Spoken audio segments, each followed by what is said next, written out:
ഇവിടുന്ന് കടത്തിക്കൊണ്ടുപോയെന്നറിയാം. കാരണം അഭിഭാഷകർ കോടതി മുറിയിൽ നിന്ന് അവിടെ ഏതാണ്ട് ഒരു 10, 25, 30 അഭിഭാഷകരായിരുന്നു കോടതി മുറിയിൽ ഉണ്ടായിരുന്നത്.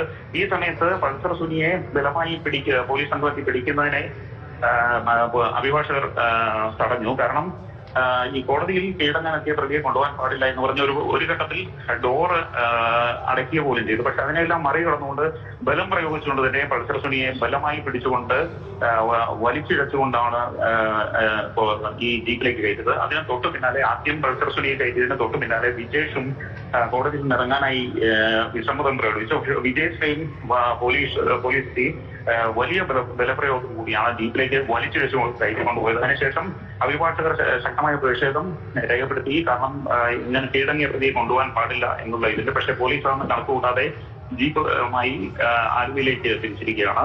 എന്തായാലും 5 ദിവസം ഒരുപക്ഷെ രാജ്യത്തെ തന്നെ അല്ലെങ്കിൽ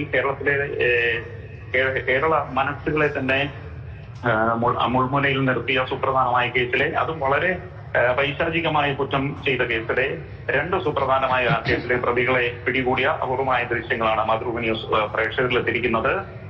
10 കൂടിയാണ് ഈ 2 പ്രതികളും നാടകീയമായി എറണാകുളം ചീഫ് ജുഡീഷ്യൽ മജിസ്ട്രേറ്റ് കോടതിയുടെ ആദ്യ നിലയിലുള്ള കോടതിയിൽ